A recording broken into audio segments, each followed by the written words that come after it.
Come with me on an idle ride as we watch The Last of Us together.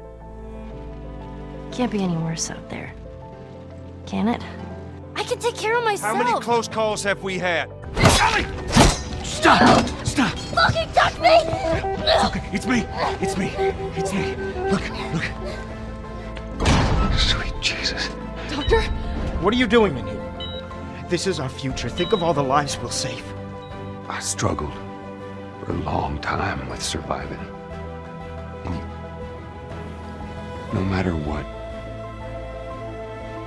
you keep finding something to fight for.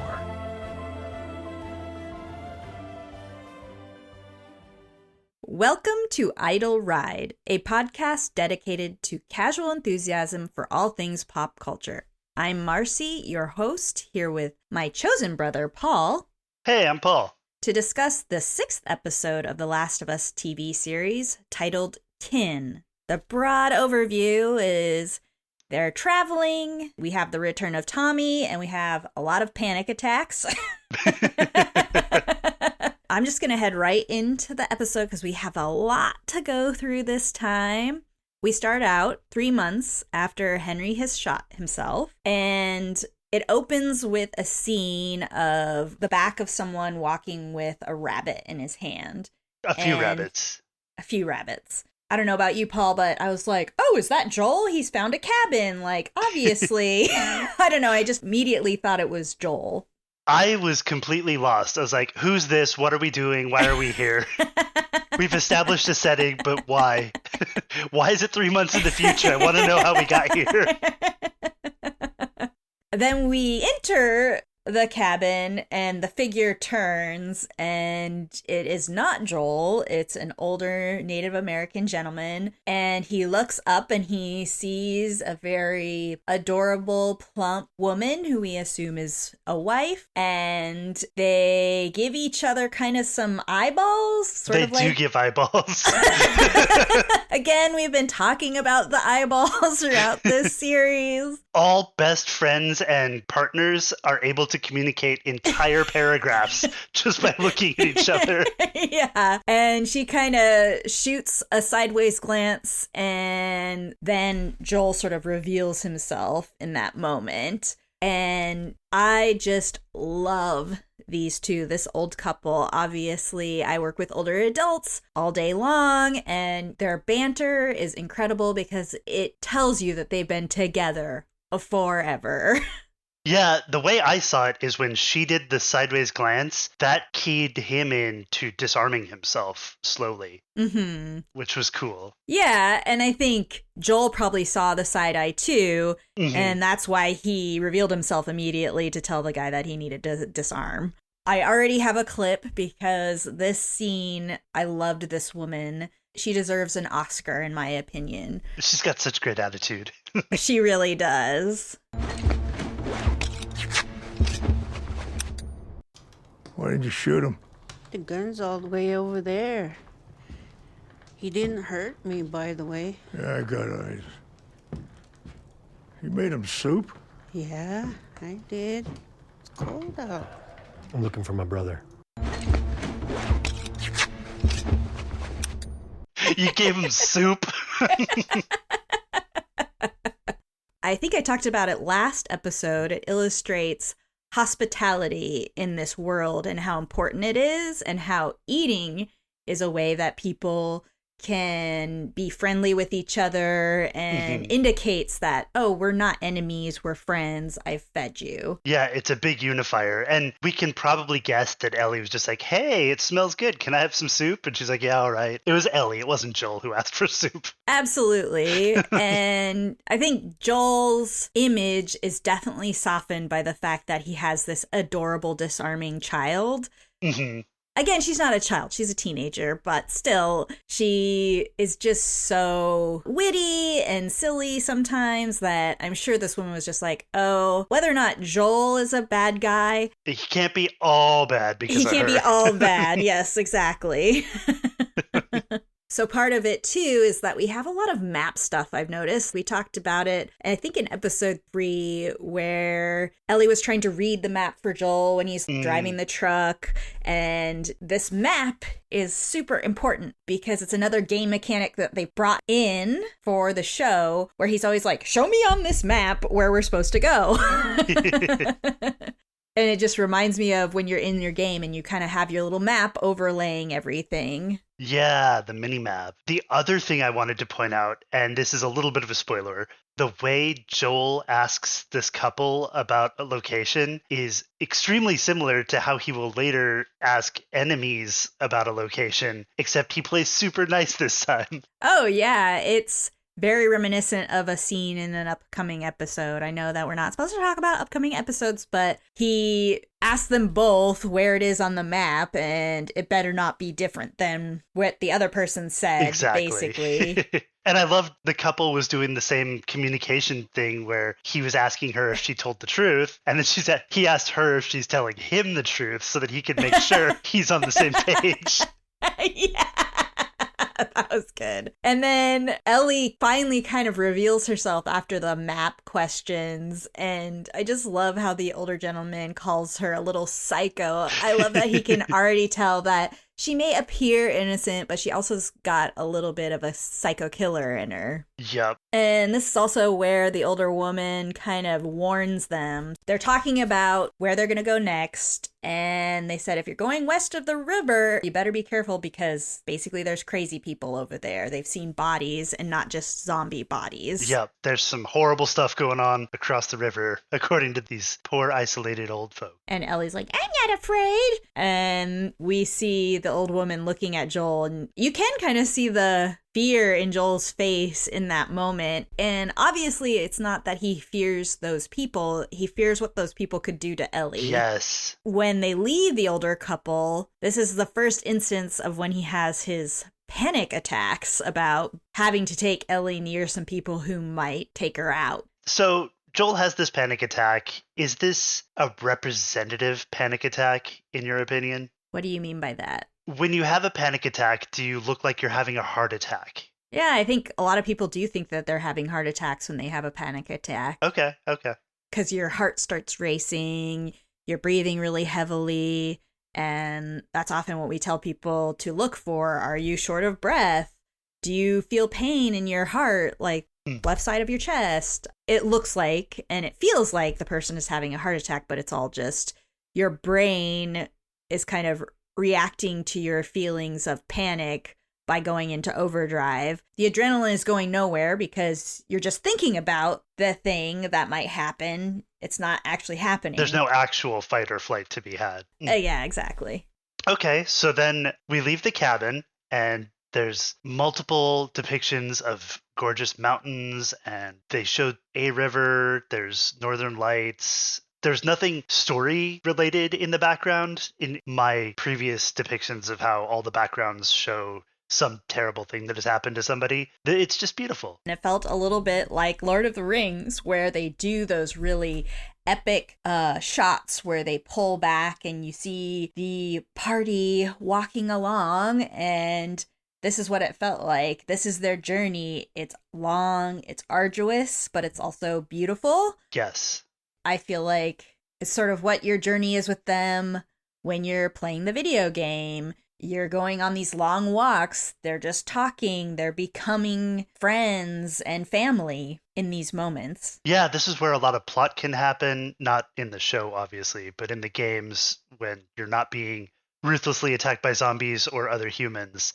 That's when you can learn about people and relax and separate out all of the different plots that are going on. Yeah. And then both of us made note of the duct tape boot fixing scene. Yes. I can't believe how happy I was when I heard the ripping of the duct tape. I was like, they're crafting, finally. Really, it just means that Joel's boots are falling apart and he hasn't been able to find a new pair, so he's repairing them with duct tape. But it was really fun to hear it because that was a sound that you made constantly when you were crafting in your backpack was... You're totally right. It was the main sound of crafting. So we can guess he has a bunch of Molotovs now. And then Joel takes some alcohol out of his pocket, takes a sip, and Ellie's like, give me some of that. She says it's to keep herself warm, which I think is a complete lie about alcohol. It does not actually warm you up except calorically, which any food could do that. I don't know, Paul. When I drink alcohol, I have very poor regulation of my body temperatures, but when I drink alcohol, I am incredibly hot and incredibly warm, and I become a Viking, and I can attack and kill anything at any moment. When I was in Iceland, the moment I got drunk, I felt like I could do anything. I was just like, I will kill you. I'm a berserker. I love my life. I belong in Iceland. So that flatly disproves what I said about alcohol. And it was therefore good for Joel and Ellie to drink alcohol. Well, Ellie, I'm sure, just wanted to taste what whiskey tastes like. What's the big deal, guys? Does not taste good at all. But I do remember when I was younger, obviously you're super curious as a child about what is this adult drink that people are drinking. And I remember my parents also giving me that little sip, that little taste, and just being like, ugh, why do you drink this? Yeah, I feel like all of us have that experience with alcohol, coffee, spicy food. Any of those things are ripe reaction videos these days. You know, yes. There's a famous video of a little girl being given some wasabi, and as soon as she tastes it, she tears up and she just looks at the camera and goes, help! Oh. Ellie asks Joel about his dreams, what he wants to do. And his answer to me sounded like a dad's made-up answer where he's never really thought of it before, but to humor someone, he'll come up with something. But yeah, farmhouse with sheep sounds kind of nice. What's funny, though, is there's a callback later where he actually tells her, I think, the real truth of what he would want to do, which was be a singer. Yeah, when they're riding the horse into the university, and he goes, oh, you remember when I told you what I wanted to do? And she's like, yeah, because she's been messing with him about his comment about wanting to be a sheep farmer. And he goes, actually, I know what I wanted to be when I was younger. And she said, what is it? And he said, I wanted to be a singer. And she's like, no way. And then he's like, yeah. And she's like, well, you're going to have to sing to me now. Okay, I remember that. It is kind of fun, like these little callbacks they do even within one episode where you know that he's opened up to her in so many different ways in this show. Yeah, and little by little. And then Ellie, of course, has her answer, and she loves space, like really loves space. And so she wanted to be like Sally Ride. Do you know much about Sally Ride? Yeah, so she says that she would like to go into space and be Sally Ride. I remember that she was the first female astronaut. I remember she had an amazing 1980s perm. And I kind of vaguely remember watching a lot of the videos with her and just it being an amazing thing to have that first woman go into space. But yes, now we have another clip.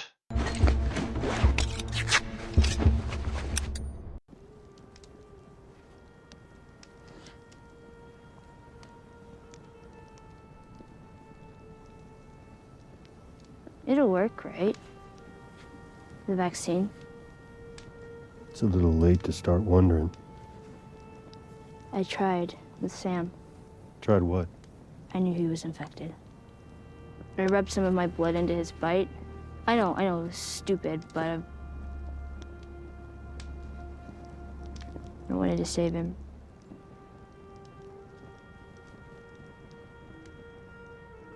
Well, I reckon it's a lot more complicated than that. Marlene, she's a lot of things, but she's no fool. If she says they can do it, they can do it.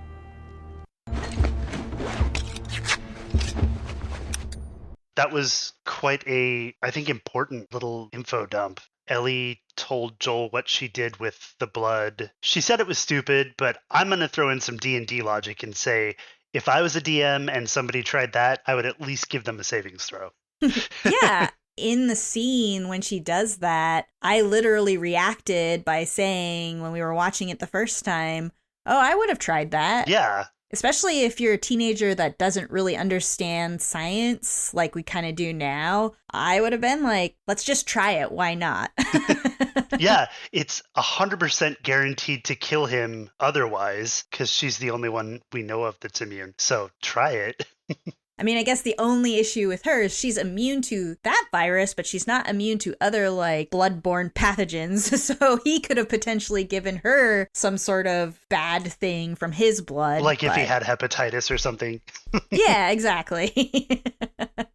I also left in some of the music there because I feel like that tone of music is often used in the game and in the show to illustrate these bittersweet moments that happen, and it will come again later. It is a really good scene that gives you some foreshadowing for, I'm guessing, the final episode. Paul and I have not watched the final episode yet, so we know what the game ending is. Also, another moment where Joel kind of just lets something go where she says, I know it was stupid, and he's like, they kind of give each other eyeballs again.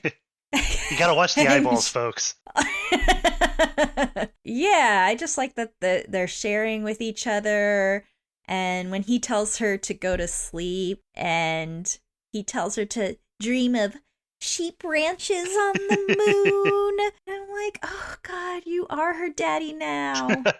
Yes, but he's still prone to being a bit of an idiot. He's treating her like a full human sometimes, and then other times he says, no, I take all the shifts. Yeah, that was dumb. It was dumb on top of him, as you mentioned, probably because of the alcohol, slept through his second shift.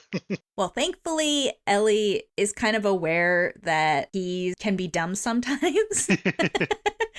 As we all know that as older adults get older, we love our parents, but sometimes they can just be dumb sometimes. And so you have to do what's best for them. And she woke up, she saw he was sleeping. She's like, he needs his older adult sleep, and did the second watch. And again, you know, I love all the moments where they show that he's really old. Pedro Pascal did an amazing job of like, he's kind of like wakes up shit, and then he's like clutching his back while he's standing there talking to her. And it was a very subtle moment, but it just shows why he feels so anxious about being her guardian, because he's getting old. He's sleeping through shifts. He wakes up and his back fucking hurts. We all know how it feels. Like, I'm in my 40s and I'm like, shit, like I wake up with my back hurting more when I'm sleeping, which is not something that happened when I was young, you know? Yeah, and he's sleeping on rocks. Like, we have nice soft beds, and he's really fucking himself up by sleeping like that. Oh, I also wanted to point out, she has been learning lessons. She told him she was quiet. She checked her six. She looked for tracks. She found high ground. She kept watch. Like, she's been paying attention to how to do this. She is ready. And you can tell that he's proud in those moments, but he doesn't want her to lose the innocence that she has. Mm-hmm. And I think maybe every parent goes through those moments of wishing their kid could still be innocent, but also he recognizes that she has to learn these things to survive. And I think that's basically his struggle. This episode is with his own demons and also with wanting her to stay innocent. Yeah, I think that's a better synopsis than we did earlier. Yes, for sure. Panic attacks. That's it. That's the whole episode. After the fire scene, again, we get some more journeying. And here again, they're struggling with their paper map. Are we in the right spot? Is this the river we're supposed to be crossing? We see that Joel has been scoping out this location, the river. They think they're at the River of Death. He's been watching it. He finally decides, with Ellie saying, come on, let's get the fuck out of here. We need to cross this river already. Let's stop sitting around. And so they cross the bridge. And as they're like journeying, I do think it's funny that he never wears a hat. And this is true of the video game too. Like, Joel is never seen wearing a hat. I had to justify this for some kind of reason. And I know whenever I wear my winter hat, I'm partially deaf, I feel like, already. But when I have my hat on, I'm like, huh? What did you say? Huh? What's happening over there? Really? Like, I just have no idea what's happening. I can't hear as well. So I wonder if he never wears a hat, not because he's like a badass guy. It's just because he's partially deaf. And this deaf in one ear thing, I think it's just been playing through in so many scenes of this show. That's an interesting interpretation. As a guy who tries to never wear a hat, I should try just to see this deafness that you're talking about. Mister, my body's always warm. I don't need anything to keep my head warm. And there's also another scene where he's trying to show her how to shoot a rifle. Maybe you can talk about this scene a little bit, Paul, since you're a rifleman. That was a long time ago, but he did have pretty good advice. I don't think he was doing a great job getting her to do it right, but he has a very solid understanding of the mechanics. In riflery, we were taught the 5-letter sort of slogan, brass, breathe, relax, aim, slack, squeeze. So it's all about getting into the right physical space and mental space to be able to aim properly. So the breathing helps you have a reliable pattern because as you breathe, you're moving up and down. Relaxing is because the longer you hold something tense, the more your muscles are going to shake. So that makes you worse. Aim, obviously, like if you're not aiming, you're absolutely going to miss. Slack was about making sure that everything was tightly together so that when, I think it's about recoil, but it's been a long time. So I'm a little hazy on that. And then squeeze. You don't jerk the trigger because you're going to flinch away. You have to slowly pull it and then boom, you got it. Yeah, he did a good job of that. Paul's pathology. How to murder. How to point and shoot a gun well by Paul. That's better. So this is sort of the hunting foreshadowing. Oh, actually, no, this was not the scene where they do that. That's way later. This is where he's holding the gun and she's asking to be taught to shoot, to hunt. Right. Sorry, and then guys. they have their discussion about dressing and undressing a carcass. Yeah. She, again, it's just like a scene where she's talking and babbling away at him about, oh, like, I want to learn to hunt. And he's like, no. And then she just keeps babbling. Why do you call it dressing versus undressing? Which is a good question. It is a good question. And it's just another adorable moment where she's still learning things about the world and he's the adult that has to teach her these things. Yeah, and related to that, just before that part, there is the scene where Ellie was walking behind Joel. We see the cameras on Joel, and then we hear a weird sound, and then the camera pans over to her, and she's trying to do the fingers in the mouth whistle, because she doesn't know how to whistle. So That's right. So they come upon a dam, and Ellie makes a damn pun, which I think was kind of fun because she loves her pun jokes. It was obligatory. And Joel says, "You're no Will Livingston," which is again a return to the pun book. Yep. So I love that they have this little special language between each other. Yes, and that Joel is showing that he's paying attention, even when he's not laughing at her jokes. Exactly. He's remembering them. So yeah, they see the dam, and she asks that thing used to generate electricity back in the day, which he says yes, and then don't ask me how. In the game, Joel and Ellie have to solve puzzles to get across this thing, and in the show, obviously it's for the better. Obviously, puzzles, they're not great unless the show's about puzzles. Did kind of have like a sentimentality about the puzzle scenes in the game. I totally agree that the runners of this show are doing a fantastic job of cutting out the appropriate things to cut out from the game. And we didn't need to see them have to cross the dam, but you do have these moments of, oh, I really enjoyed that. I remember it. But I like that we can have those moments of nostalgia for the game or some puzzle in the game, but still feel like they're staying true to the feeling and the content without having every little thing in the show. It almost feels like that scene is a great example of how people who are new to the show don't have to worry about it. And people who played it and loved it just fill that in as like a behind the scenes detail that Joel and Ellie definitely did do, even though it's not on camera. Yeah, exactly. We have that extra content in our brain already.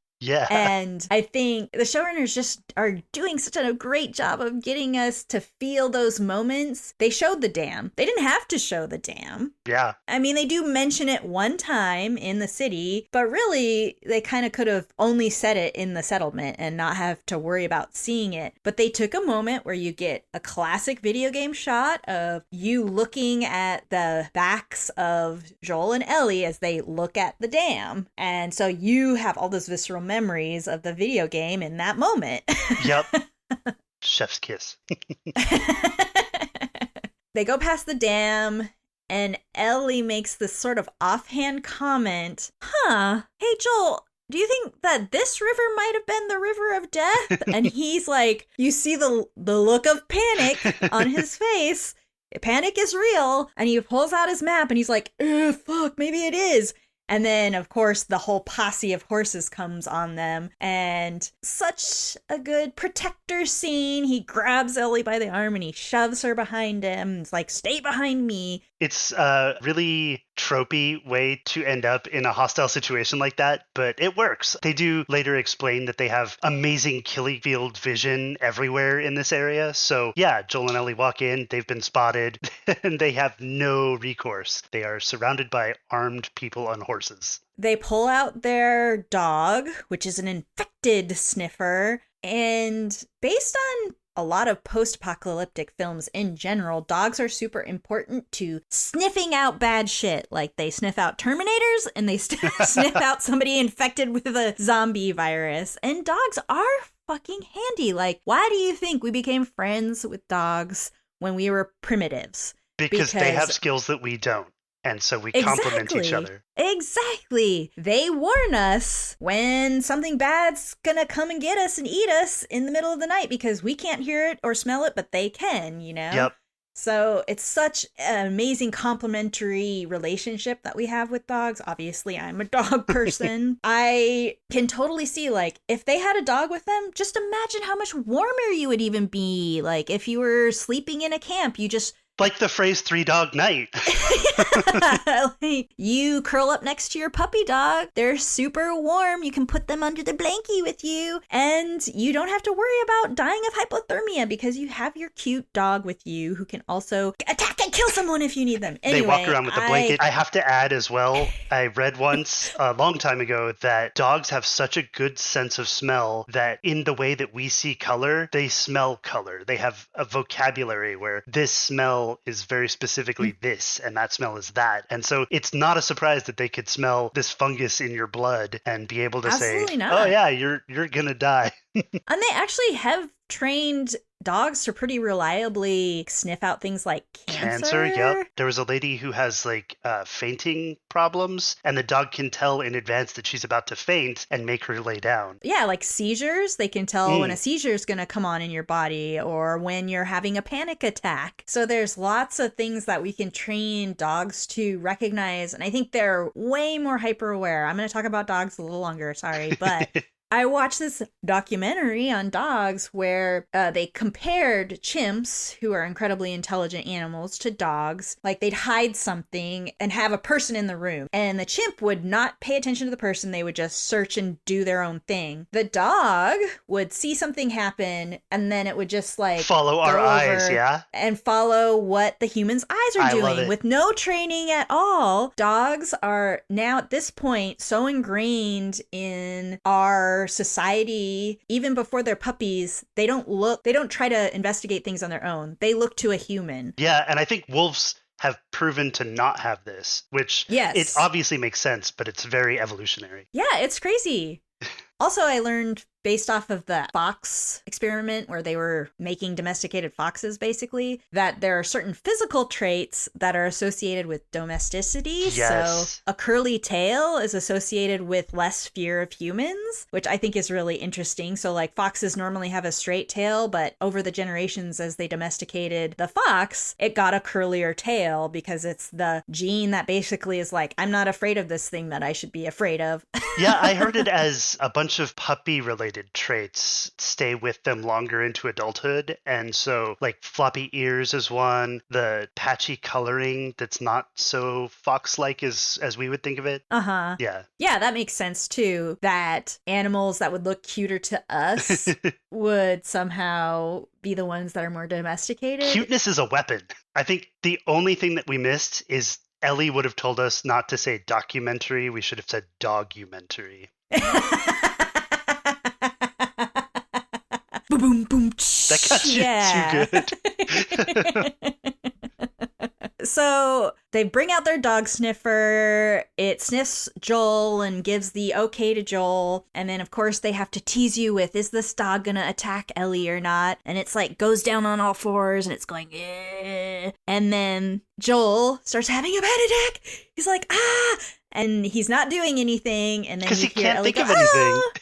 Yeah. You're a cute little puppy dog. And she's like hugging and kissing it. And so this also tells us as an audience that I had a question a way long time ago. If Ellie has the cure to the virus in her blood, can she actually infect others with it? And this would indicate to me that no, she just has the antibodies in her blood that allow her to fight off the zombie virus, but she can't infect other people with it based on this moment with the dog. That's all I'm at the going on. very least, the dog smells something different in her that is not the kill command. Yes, exactly. Think of all the things that the dog probably notices. It's not just the smell of the virus, which he probably has, but also fear, body language, sweating, different visual things on our body that would indicate that we were infected. So lots of different things can be an indicator, not just that it smells it on us. Also, maybe this is a good place to bring this up. These dogs are not perfect, and they have a mind of their own. And so it is a known problem that some drug sniffing dogs will pretend to smell drugs because they get rewarded when they smell drugs. That makes sense. So this dog could have just been like, I don't know, she's cool, I like her. Or maybe she had a little bit of venison in her pocket or something. Maybe Who she knows? slipped a treat.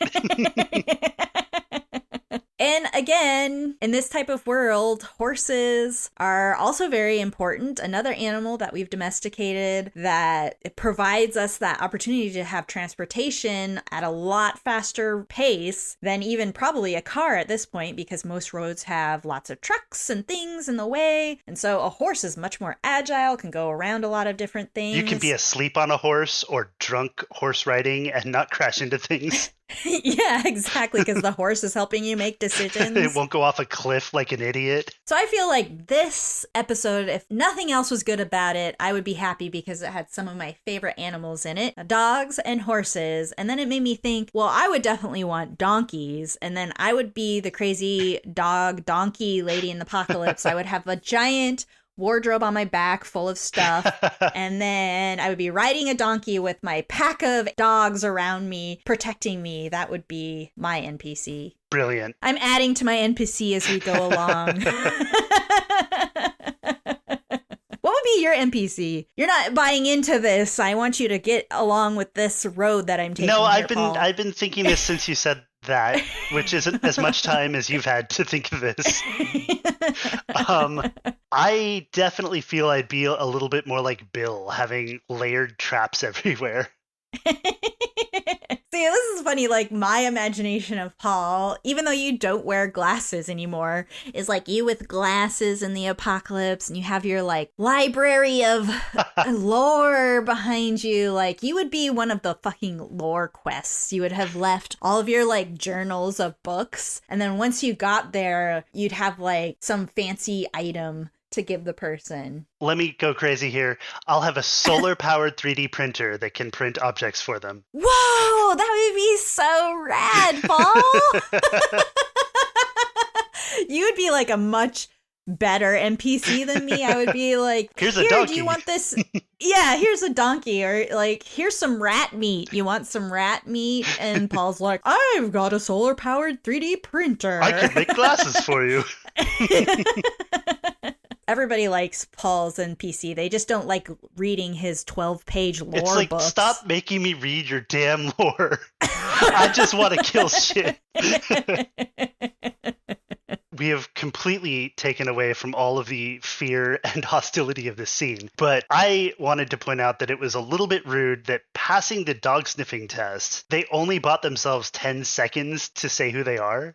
Yeah. You know, they could have just been like, all right, strangers, get out of here or something. But Joel is really lucky that he happens to be named Joel and that he has a brother named Tommy. Yes, he is. Because honestly, based off of the way that older couple was talking, they murder pretty much everybody they come across, whether they're zombies or otherwise. I believe they even say that they have earned their reputation and that they don't think they're bad people, but they know they have a bad reputation. Well, that's why Ellie doesn't trust them at first, because she really liked that older couple that gave her soup. Yeah. And they scared that older couple. So she really interrogates them in the later scene. That's true. Which is another scene that I love. So then we get a beautiful cut to them arriving at the settlement and seeing this town that is flourishing. It's doing great. They even have storefronts that look like normal storefronts in kind of a rustic little town. And then we get the beautiful moment that we've been looking for a while now, where Joel yells to Tommy, who's doing some construction work, and Tommy comes to see him. There he is. Too late, Tommy.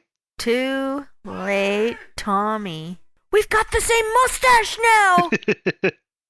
We're the same! We're brothers! Ooh!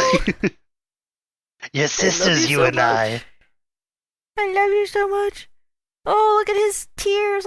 They have the same consternated brows. I thought you were dead. Aww. Now Ellie feels like she's gonna be left behind. I love that I had to throw in a Last Unicorn reference because nobody's going to get that. As much as we were kidding around in that scene, it was a tearjerker. When they're crying, when you see those two actors' faces as they're hugging each other, it did make me tear up in that scene. Yeah, same here. And just the contrast of Tommy looking good, healthy, happy, Joel looking like shit. But they're both so happy to see each other. And in the scene, I remember thinking that they didn't look too much like brothers in the very first episode. But I think with the addition of the facial hair and just making them both look a little bit older, makes them look a lot more like they're actually brothers. And just that scene in general makes you realize how important family is. Again, that's a big theme here. Yeah, get them and keep them, I guess. Yeah, I also did not see them resembling each other much in the first episode. And this time I didn't have any complaints about it. So they have their beautiful reunion, and then they're given, again, the gift of gracious hosts is food. So they go to the dining hall, which, spoiler alert, is going to be prominent in the beginning parts of the game too, which I think is going to be season 2. So we will see more of this place. Yes, Ellie is showing her crass nature and swearing, and Joel is apologizing for her like a dad, and they're eating what looks to me like store-bought pumpkin pie. It looks basically like a meal that you would eat now. Yeah. And it's such a big contrast to another settlement that they meet later on in the next episodes. It's really fun that the settlement is the utopia of this world, because Ellie says, I didn't even eat this well in the quarantine zone. That's right. Which goes to show you there is a quality of life that you don't get in a quarantine city, even though maybe you'll get quantity of life there. Yes, we also get a first appearance of, Marcy accurately called it as girlfriend material. Yeah, you just see this girl peeking out, and Ellie's like, "What you staring at?" And then she runs away, and that's all you get to see. So but I was like, is that girlfriend material? Are we seeing it? Yes, that's Dina, and we will see more of her. Right, so this is where Ellie brings up the old people who are shitting themselves out of there, saying, yeah, you guys have a reputation of being horrible. We did not expect this to be nice, and we don't think you're nice still. So this is also where you see Maria and Ellie butting heads, because Ellie isn't actually talking to Tommy when she's interrogating. Maria and her are going back and forth, because Maria is like, well, we have to do what we have to do. When she says you've got a couple of old people shitting themselves out there, you know, how are we supposed to trust you? That kind of thing. And Ellie she drops truth bombs like nobody I've ever seen before. Like, she doesn't hold anything back. She interrogates them. She doesn't trust them. And she's got to be the one to do it because Joel won't. Yeah, exactly. So she recognizes that because Joel loves Tommy, he can't bring this stuff up. So she has to be the one to. Yeah, and so Joel tries to make it I was going to say a man-to-man thing, but I think he would have been fine with Ellie still being there. He just didn't want Maria around. So he said, let's make this just for family. And that's how they find out that Maria happens to actually be family. Yeah, so Tommy is married to Maria. And again, this is kind of a funny scene because Ellie immediately picks up on that. Even if you don't necessarily trust this person, now Maria is part of the family. So she goes, oh, congrats. And then she looks to Joel and is like, say congrats, Joel. And there's a huge pause. Like, I just put like 50 periods in my notes. And then he just goes, congrats.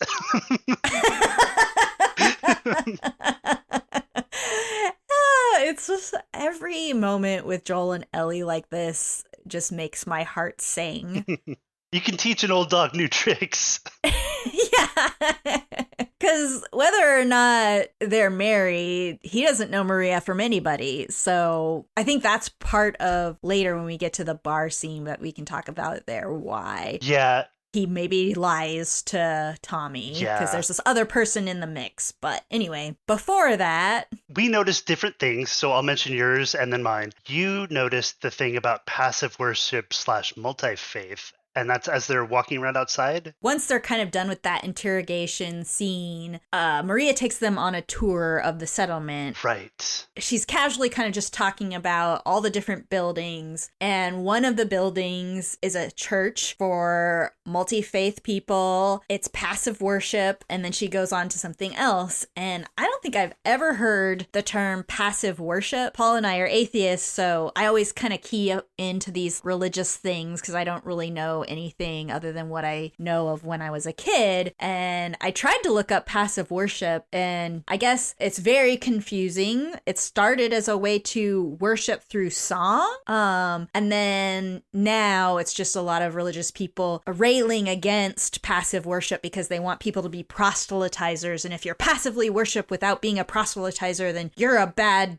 Christian or whatever. But I liked that they casually said it. They said that it was multi-faith and that it was passive because it's such a huge difference with this settlement compared to another settlement that we're going to come across. So I immediately keyed in on that because I was like, this shows you what could happen if everybody just came together as a communist society or whatever. Spoiler alert, we'll talk about that in a second. Yeah, exactly. When you said sharing your faith through singing, something like that, yes. I can't help but think of Sister Act. Just pop songs with changing the lyrics to put God in it. And that was like an amazing movie. Who doesn't fucking like Sister Act? I don't know a single person who doesn't like Sister Act. I should rewatch it, but I remember loving it. A lounge singer, Whoopi Goldberg, like she's amazing. And her hair in that is fucking crazy. It's like huge and like I can't even describe it. So when she puts the habit on, you're like, how does she get that on? Because her hair is so amazingly just out of this world. And then a lounge singer getting chased by like a mob boss, being hidden in a nunnery where she helps them reconnect with society. Yeah. Reconnect with society and revitalize this Catholic church is so funny and like a good movie. I remember there was the one who had a different outfit from the others, and I was like, I was really young, but I was like, she's the cutest one, and I don't know anything about why she looks different. Oh yeah, she was just learning nun. Like they wear like they're not full habit because they're not quite nuns yet. They haven't married God yet, so they're That's a different cult. I mean, nuns are weird. I guess we could connect it in a way that, she shows them that lots of different people can all be part of the church and it doesn't matter who we are. If you're accepting of others, okay, you have this weird cult church thing, but I have this other weird cult thing, so, everyone's got their people are hobbies. different. Yeah. My sister loves Lord of the Rings. Exactly. There you So go. we get more information on the tour. This is where we learn that the dam still works, that they got it up and running and use it to power the city, which will answer any questions about heating and hot showers. We learn that there's 300 people in the base, which that seems like a thriving community to me. And this is the part where Joel has a intellectual disagreement and calls it communist. And Maria says, actually, yes, it is communist. Actually, it wasn't Joel. He just says, sounds like communism. Yeah. And Tommy is the one that's like, no, it's not. And then Maria says, well, actually, it is. That's the definition of communism. And Tommy is just like standing there shell-shocked. Like, I joined a And Joel's communist. like, He's a joiner. We're communists? Because he was military, Yep, remember? This is another too late Tommy. He learns too late what he joined. Oh my goodness. And then there's kind of another little throwaway line that if you weren't paying attention, you wouldn't see, where Ellie says, oh, hey, Joel, look, sheep. Because he wanted to be a sheep farmer and they've got a bunch of sheep. This place is perfect for you, Joel. In this episode, she points out all the sheep stuff to him. She's just like constantly mocking him over his sheep farmer dream. After the tour, Joel says that he wants to talk to Tommy alone. And so Maria says that she's going to take Ellie to go get her cleaned up. And Joel and Tommy go to a bar to chat together. And there's kind of another little throwaway moment where Joel's rubbing the top of the bar. And it's so smooth. made of so smooth. It's like a nice wood bar top. And this is where we see a little bit of the contractor coming out. Like, I could definitely see Andrew sitting at a bar and being like, this was made of mahogany, like talking about stuff like that. I challenge any listener, if they know any contractors, to ask them about flavors of different woods. Contractors taste wood. They do sniff it and then they lick it. And they can tell Sniff you, it like, and lick this is it. mahogany and this is, I don't know what's close to mahogany, but they would have some joke for it. But it's kind of telling in this scene that Joel does not give Tommy the full picture of what happened on their journey. He doesn't tell Tommy about Tess being dead. Well, he lies about why he has Ellie. Mm-hmm. He says she's just a daughter of some bigwig. A Firefly bigwig. Joel wants to get alone with his brother to talk, which to me feels like that's the moment to be honest. Like when you're finally with family, you can be like, all right, let's just get on the same page. So why the hell is he lying about all these things? He didn't need to be lying about any of that. I feel like the addition of Maria is kind of why he stepped back from that. Because when people are married, they will often tell the person that they're married to everything. I mean, he cares more about Ellie potentially dying than telling the truth to Tommy in this moment. Okay, that's fair. I guess, yeah, Joel is slow to trust, and when a couple becomes married, they can see themselves as a single unit, and therefore can't fully trust them the same way you might have. That's fair. Yeah, because generally you don't keep secrets from your significant other. I mean, I don't keep secrets from Andrew, and he doesn't from me, unless somebody specifically says, I don't want you to tell Andrew this. You can assume that I will probably tell Andrew, and... I'm sorry, because I also like to gossip. For some reason, my brain went to you and the banana and the policeman. Oh, yeah.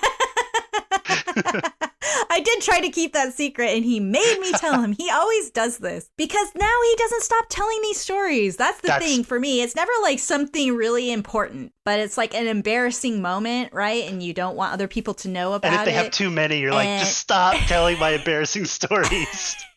Yes. I guess I should tell it now since we've discussed it. That's my fault. But I'm sorry. I'm okay with the world knowing this story. So it just makes me laugh thinking about it myself because I laughed when I was doing it. So I'm driving and I'm talking to Andrew on my headset, and I'm coming home from work and I was really hungry and I had a banana and I was eating a banana, and then I go, oh shit. And Andrew's like, why did you just say that? I was like, no reason. And he's like, you have to tell me. And I was like, I just hid my banana from a police officer, and he's like, why the fuck did you hide your banana? And I was like, well, because isn't it illegal to drive and eat at the same time? And he's like, not a fucking banana, Marcy. Like, why did you do that? And so now Andrew just tells this story of me being dumb and eating a banana and hiding it from a police officer as he was driving by to everyone. And it is funny, I'll give you that. I did want to interject before we get too much into the back and forth.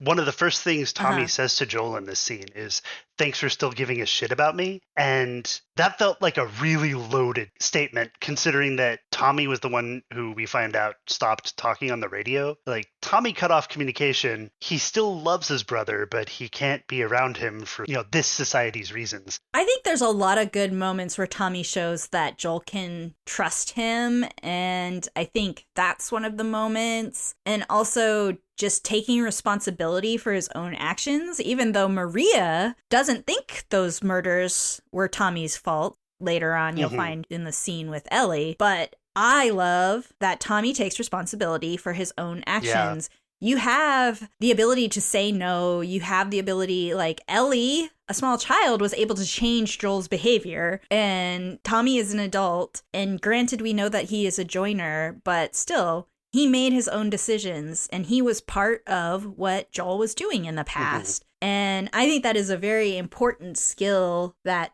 you need to learn to be an adult, which is taking responsibility for the things that you do. Granted, there could be a lot of things that are barriers to you making the right choice, but in the end, you're the one that made the choice. Nobody else made that choice for you. Good point. I think Joel does feel like he's responsible for everything, and Tommy takes on some of that guilt for Joel, which is really sweet. That's what you do when you love someone. You help them to recognize that they're not the only one that has done bad things, Yeah, that's a really good point. And your explanation of this on top of my question earlier has really reframed this scene for me, where they definitely had to have two talks. One where Tommy shows that he's trustworthy to Joel, and then Joel finally reveals to Tommy. Like, that definitely makes sense now. Because he doesn't know what Tommy's like now, and Tommy's definitely softened over the time that he's had, softened emotionally, empathetically, and Tommy is basically a therapist in all of these scenes. He doesn't have high emotions. He really has a listening face where he's concerned about Joel, he's concerned about Ellie. He wants them to be able to integrate into this community because everybody has done bad things in this world probably to be alive. So the adults all have to move forward from that. They really do. And there was another part that Tommy said along the lines of being the therapist where Joel says, we did what we had to do, something like that. And Tommy says, there were other ways. We just weren't good at them. Yeah. He was military and Joel was a contractor, and all they knew to live through this was probably to choose violence. Honestly, if Tommy didn't leave, they might have just turned out like every other murderer out there. Maybe. I don't remember a lot of other things that they talked about, but I do know that Joel, even though he doesn't trust giving him the whole story, he still asks in this moment for Tommy to take on the responsibility of taking Ellie the rest of the way. And this is where Tommy reveals that Maria is actually pregnant and having a baby, and Joel is just like gobsmacked by it. Babies still exist? Yeah, my comment on that was that Tommy injected Maria with the too late, and so now she's pregnant.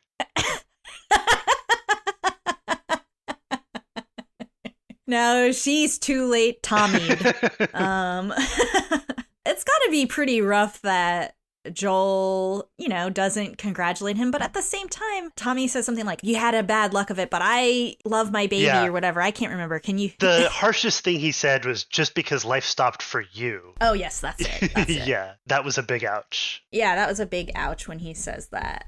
I mean, of course his life stopped. His daughter got murdered in front of him. So when Tommy says that line, then Joel kind of steps out of the bar and he looks up. From behind, he sees someone that looks like Sarah, his daughter. And it's like a really happy moment because they're celebrating, I guess it's Christmas time, and they have like a Christmas tree and everybody is super happy. And you get that bittersweet music that I kind of played when they were doing the vaccine talk. And you see the Sarah lookalike, and then she turns around and it's not Sarah, and he kind of has another panic attack, and it's just, and you see his flashback to Sarah, which is all pink again. It's like her shaded in pink. And I'm telling you, like, whenever you see pink, it's when he's thinking about Sarah. And then after you see kind of that flashback, it cuts to Ellie. But boy, that really hits you in the heart meats, as I like to say. Gosh, I was crying in that scene when he's thinking about Sarah. Yeah, it was definitely a tragic reminder, especially seconds after hearing someone say, like, you stopped existing when Sarah died, which fully he could probably admit is true, but that doesn't make it hurt less. But I really enjoyed the flash cut scene to Ellie where she walks out of her shower, and again, that whole room is pink. So they're doing the juxtaposition of Sarah flashback transition to more pink in Ellie, which means this is his new Sarah. And Ellie's in her classic jacket again. And Maria has left her a Diva Cup. I can't believe my rant about periods in the apocalypse, where I literally said I've tried a Diva Cup and it didn't work for me, and they show it here. Bam! Mic You drop. created this scene. So she gets cleaned up, she puts a new classic, like you said, Ellie jacket on, and she wanders downstairs. Or actually, she goes across the street. She was in a different house. Right, this was the house across the way that they said no one's been in for 20 years for whatever reason, but it still has running water and heat. She walks into the house and she kind of wanders into the living room and sees a little memorial for Sarah and Maria's son. And it was kind of sad seeing this, like, just chalkboard with the writing of two names on it and their date. And we get a lot of Maria mothering Ellie here. The haircut, the real talk. She made sure Ellie got that Diva Cup by asking about it. I'm going to show a clip here where, once again, Ellie's doing some straight talk because Maria's trying to say, and I, just like Ellie, my back was up when she started talking about Joel being the one that basically led Tommy astray. And it was like, Tommy already took responsibility for that. And I'm sure he's already told Maria that, no, it's not all Joel's fault. I was part of it. But Maria blames Joel. Because she wants for her everything. Man to be good. And so it's easy to just have escape Joel. Escape Joel. I like it. All right, so let's listen to that clip. Oh, maybe I shouldn't have said anything. No, it's okay. I guess that explains him a little. Look, I'm not going to ask you what you're doing with him. Good. But there are clearly things you don't know about Joel. Oh, like how he used to kill people? I know about that. So then you understand my concern. He doesn't do that anymore. He stopped killing people? Innocent ones. And Tommy did it too. Are you worried about him? Tommy was following Joel. The way you are now. Well, maybe I'm smarter than Tommy. No offense. You are definitely smart. Would have made a hell of a lawyer.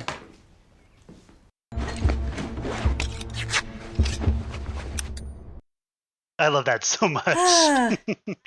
I pretty much feel Ellie won that argument. She really did. And the district attorney even said you could have been a lawyer. Yeah, she's smart. And that's the one thing all the adults recognize, that Ellie is smart. And she is. She is the only one in 20 years who is able to reach Joel. Granted, she has the benefit of being the same age as his daughter and reminding him of his daughter, but she feels that Joel and her are kindred spirits. And she doesn't care about all the things that he did before because that was before her. And he's different now. Yeah, and like you said already, everyone who's alive in this world, at this point, who was alive when the bad shit happened, they've done bad shit. Yeah, exactly. And this is where we see that Ellie didn't even know about Sarah. He hasn't once in 3 months even told Ellie a single nugget about Sarah. But I love how Ellie reacts to it. Yeah. She is not offended. She knows Joel. She knows that this would be something that Joel would not tell her on his own. And she's like, no, that makes sense. I love how calm she is about getting that information. Now, do you remember the last thing Maria said to Ellie in that scene?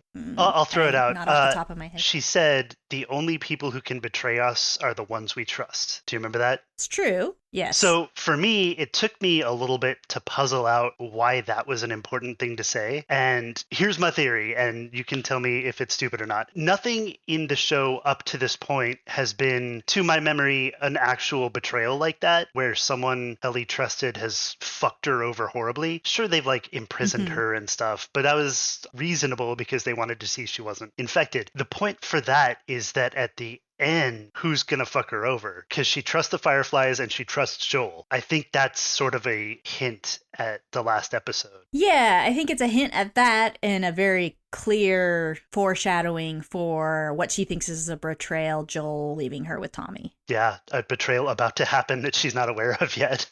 Yes. So I think that that's maybe more what they're heading for, but I think you're right that it's an even deeper foreshadowing into that final episode where potentially she's going to be what she thinks is betrayed by Joel. I don't think she trusts the Fireflies in the sense that she would feel betrayed by them because they're an entity that she's only met once, but she's hoping that they'll be able to find a cure, but she doesn't know. Yeah, I mean, there's no way she can know. So there's a cut, and then we're watching the townspeople, Ellie among them, watching a movie, which we both found was The Goodbye Girl, 1977, rom-com dram. Neither one of us really understood why it was this movie. So we came to a conclusion that probably it was a movie from the library in this town. And you know how shitty all the movies in the libraries used to be? Like, it was never the movies you actually wanted to watch, but you couldn't afford to actually rent movies. So you would just get whatever the library had at the time. And so they're stuck with The Goodbye Girl. Which I think is still a big step up from having the one person who was a movie buff in your town recounting the stories of Star Wars to you.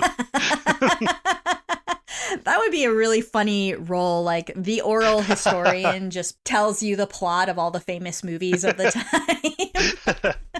So along with this scene is the scene where it starts with Joel fixing his shoes in a workshop room, which also is an important room in The Last of Us 2. His brother comes in and he tells his brother that Ellie's immune. Yeah, and again, I think we talked about this last episode quite a bit, but these Miller boys sure know how to say I'm sorry the right way. Tommy comes in and he apologizes for saying that mean thing to him about Sarah. And that starts the conversation about the reason Joel is asking Tommy to take Ellie to the Fireflies. He reveals that Ellie is immune and pours his whole heart out to Tommy. It's a pretty long scene and it's really heartbreaking. We have our reactions to it originally.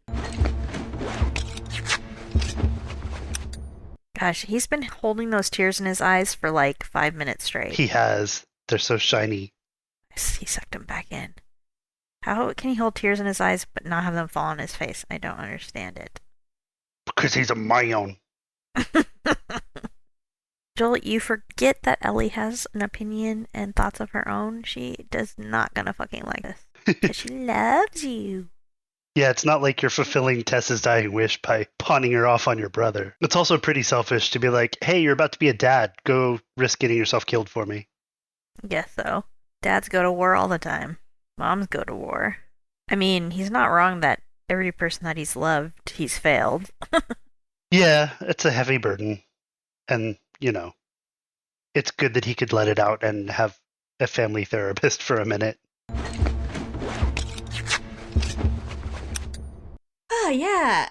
I think there's not a lot we could say that's more than what we already said while we were watching it. I definitely have something to say about this. I recently watched a YouTube video that was about the idea of masculinity over the past few decades. So it started with, in the 80s and 90s, you have masculinity could be Michael J. Fox in Back to the Future with being a scrappy up-and-comer. You're not big and buff like Biff, but you can take him on and you're not going to let him put you down, and eventually you overcome. And according to this video, around September 11th, 2001, the idea of masculinity transitioned to like that stupid show 24, where you're like always tough, you're never weak, you always win, you can torture people to save millions because that's cool. Oh. And like that was sort of a trend for a long time. But then we started to feel like these male role models were betraying us. And an example being like Bill Cosby was this beloved figure. Then we find out he's a fucking rapist. And like we get sick of all of these men who act like they're great and tough and the best thing ever. And then they're revealed to be hidden shitty. So this video, finally, the point of it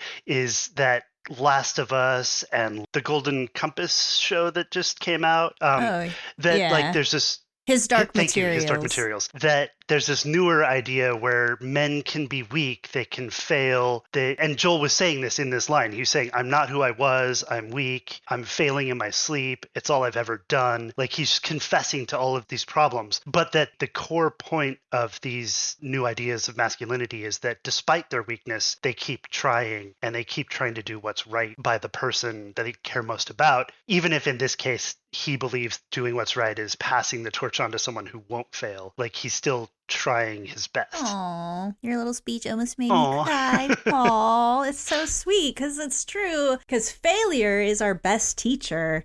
It's something that I've learned in my life. Certainly every moment that I failed, I remember clearly and viscerally in my mind. And it's taught me many lessons in my life that you just don't learn by always getting it right. So good job, The Last of Us, for giving men an example of a masculine figure that matches all the classic masculine ideas of what it is to be a strong male role model, but also being vulnerable and failing and keeping on trying to do better and changing. Joel changes. His story unfolds here is not about becoming more closed off and more strong and more all these things. It's actually about him opening up himself and becoming more vulnerable and loving again, which is a really great story. It's great. It's important. It's not about being a fucking badass, because he's already a fucking badass when we meet him. Everybody's afraid of Joel. The story of Joel is becoming more soft. Yes, I love that. Anyway, I'm almost crying. I'm talking about it right now.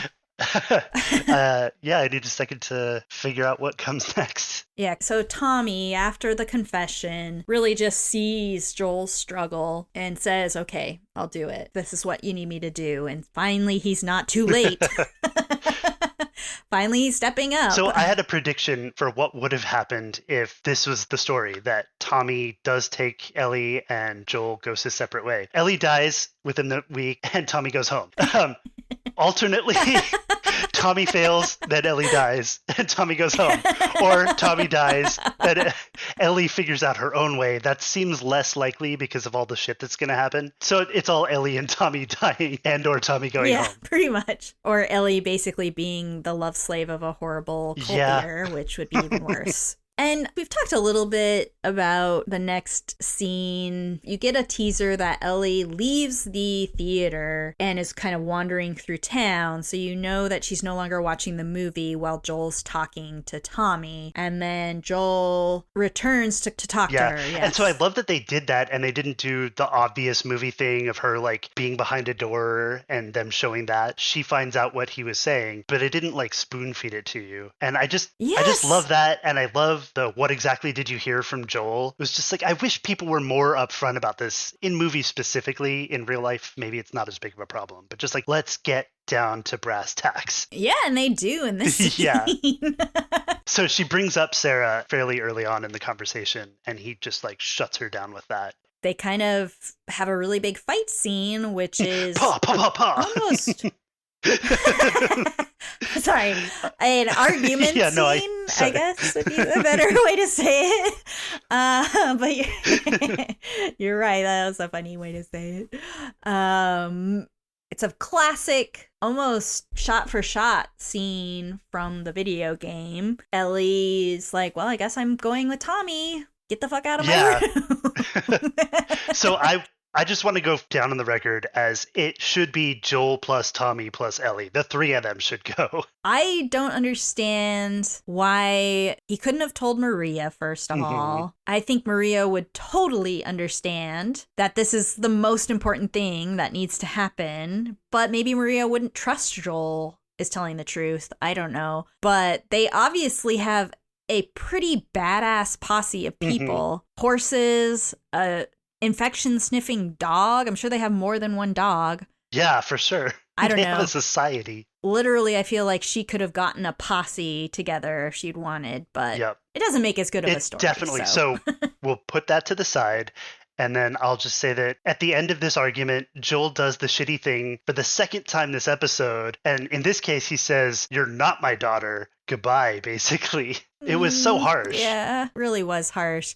And this is another example of him trying to protect himself from this softening of character and failure. He doesn't want to fail again, and he doesn't want to fail someone who he actually thinks is his daughter. And so he's doing like the old Yeller thing, like, get away! Get away from me! Yes. Run away! When in fact, he wants to say, I love you, come back, let's do this together. I love you, therefore I have to be mean to you. Yes. So we see Joel struggling with it over the evening, and we have another flashback scene of Sarah, also bathed in pink. Okay, again. yeah. And then in that scene where he's sort of reminiscing about the past and all these decisions that he's made, you can kind of see it happening on his face. He's thinking, what would Sarah want me to do? How would I want Sarah to see me? I like that. He wants to make Sarah proud. So overnight, he makes the decision to, I guess he actually says that he makes at it the last while minute. at the last minute. He's ruminating over it all night. Yes. And so Ellie, like a troop, is ready in the morning. She's got her Arctic survival gear. Tommy's ready to go. They go to the stable, and Joel's already saddling up a horse because he was about ready to just steal a horse, even though he knows Tommy would have given him one. While Ellie and Tommy are walking to the stables too, Tommy just keeps looking at Ellie, and she is so stone-faced. He keeps like looking back at her. She's not talking to him. She's like, I am resigned to this, but I don't like you. You're not Joel. Yeah, and so when she sees Joel there, I can just feel viscerally her happiness at him being in the stable. That he was there, and then I don't think he apologized. He just did the right thing, right? He just said, I realize that you deserve a choice, and so what do you choose? And while he's saying that, she bursts out, let's go, or something. Yeah. She chooses Joel, obviously. For sure, 100%. And there's a really good moment of brotherly love and a kind of funny moment where Joel teases him about Maria, I think, where he's like, well, your wife stole my gun. Can I have yours? And he's like, can I have yours? And Tommy gives over his gun and they hug. And that's a kind of a different type of hug than we saw at the very beginning of the episode. It's more of a like, I love you. I hope to see you again. Yeah, for sure. Yeah. Yeah, and so this is the gun practice part, because in my notes I put, I was terrified of these gunshots until it was shown that Ellie was just learning. Like, I was like, oh my god, they're being shot at already.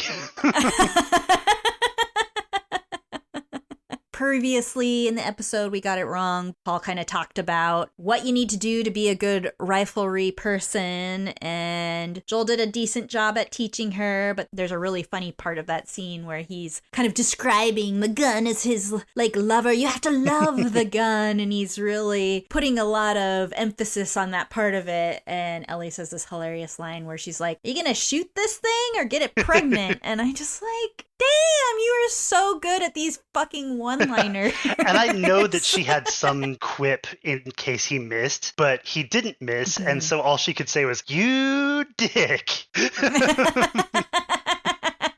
And then I think as they walked away, like the target that they shot had the word asshole on it or something.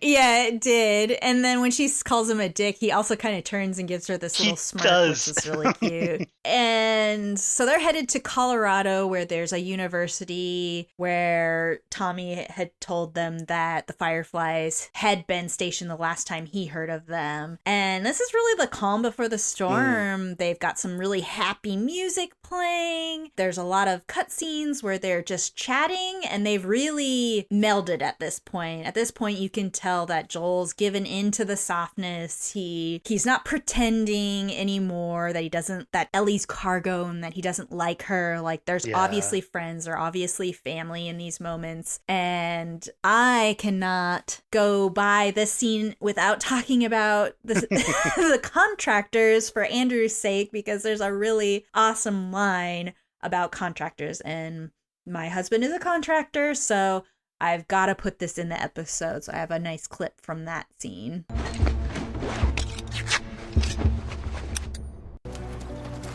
Which one were you? Neither, I just did my job.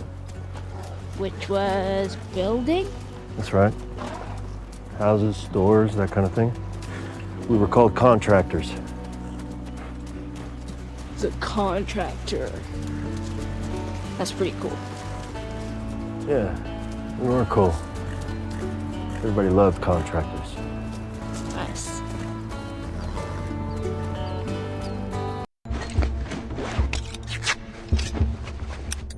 I mean, everybody loved contractors, and it's true. I constantly say everybody loves Andrew. They don't necessarily like contractors during the projects, but once the projects are done, sing the praises of the contractors. So I tried to get in touch with my husband, who's a contractor, so he could talk on the show, but he wouldn't answer my calls. Finally got him, and here he is. Say hi, Andrew. Hey, this is Andrew. I'm a contractor. The contractor? That's right. Hey, you want to hear a contractor joke? Yes. Sorry, I'm still working on it. I'm going to hang up now.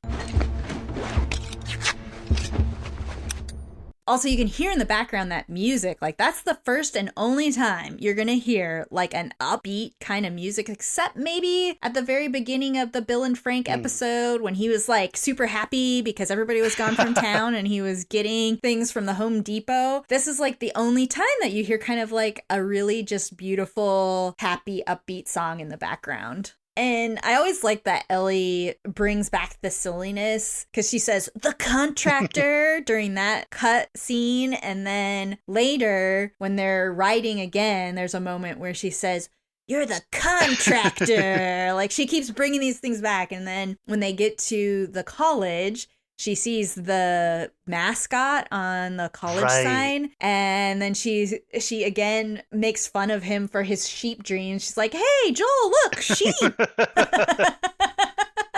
So she just doesn't ever let him live down his sheep comment. No, like she forced him to say that. She extracted that from him, and then she just won't let him live it down.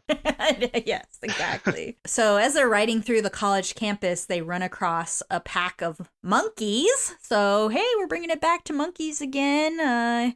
Andrew's poop finger monkeys were hanging out at the college, but they think they're lab monkeys, which it turns out they are, because when they walk into what looks to be the area where the Fireflies were hanging out, because there's a bunch of like sand barriers and things, they find, like it's such a classic game moment, a clue. Yes. Where one piece of paper has like a bunch of stuff written on it that indicates that the Fireflies moved out of here. And the whole room just kind of looks like a classic game room where there's like papers on Hundreds the floor. of papers. And yes.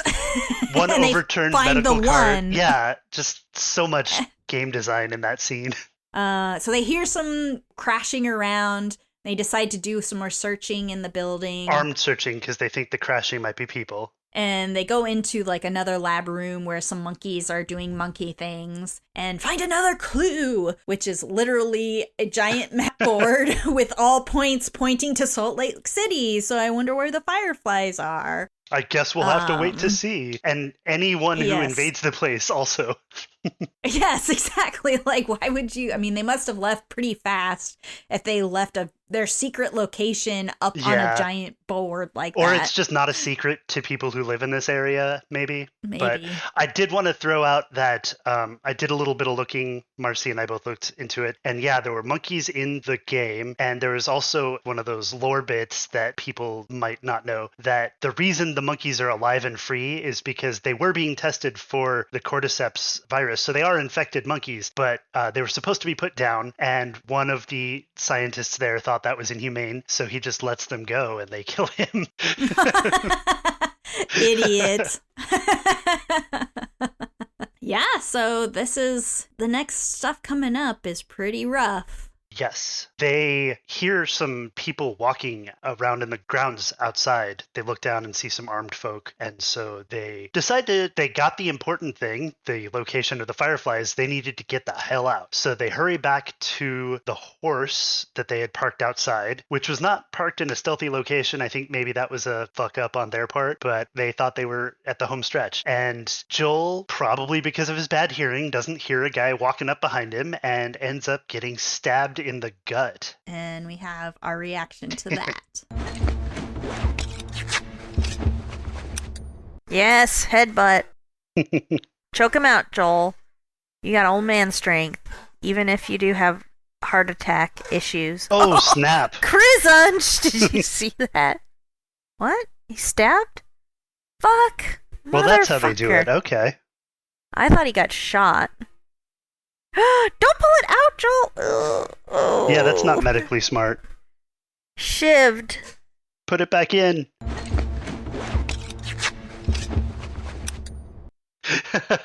Yeah, that scene caused me so much stress.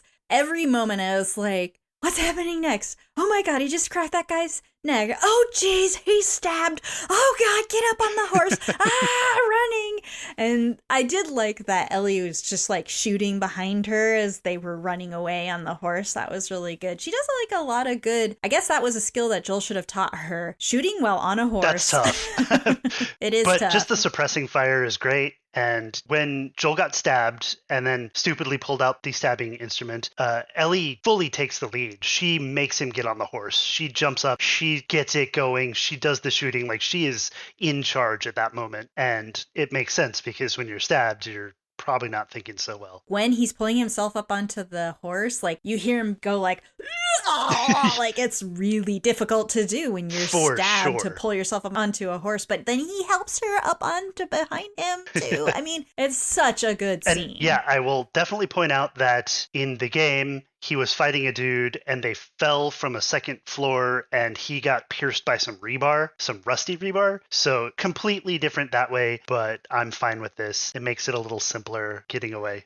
And more dramatic. Yeah, that too. But I hate that he pulled that thing out of him. And I guess it'll be more of a discussion point next episode, but it doesn't look like a stab wound when she's fixing it her. Yeah, I mean, I guess I've never seen a stab wound. Sorry, so... it looks like a classic bite wound in the show, not like... Oh, yeah. It does actually. You're right. They get away, they're on a train track, and Joel falls off the horse. Yeah, that's a classic cutscene from the video game, is when he's riding on the horse and falls off. Ellie jumps off the horse, and she's like, Joel, you can't die on me! You can't die on me! This is a very emotionally salient scene for her, and she does say, I can't do this without you, which next episode will prove that she can. Yeah. But it's still really hard. Well, it is really hard. And then beautifully, the final song is the Depeche Mode Never Let Me Down Again, which was playing at the end of the first episode. I feel kind of hits the same way because it's all about Joel feeling like a failure, kind of failing at his job by getting stabbed and letting Ellie down, letting the people he loves down again. Yeah, it's a very fitting song, especially for the end of this episode. I mean, it literally says taking a ride with my best friend, which is what they were doing until he fell off the horse. Yeah, maybe they so. planned that song for this episode and then just threw it into the first to blend in. Maybe they did, yeah. Dang, this is a good episode. It had a lot of growth for our characters and a lot of really good callbacks to the video game. Yeah, it was just, again, I think this show is pretty amazing. I think it deserves all of the praise that it's been getting since it came out. Absolutely. That's why we're doing this, right? Yeah. Well, thank you guys for joining us. But if you'd like to contact us, you can email us at idleridepodcast@gmail.com, or you can go on to the social medias at Idle Ride Podcast on Twitter and at Idle Ride Podcast on Instagram. All right. Well, thank you. Thank you. Bye. Bye.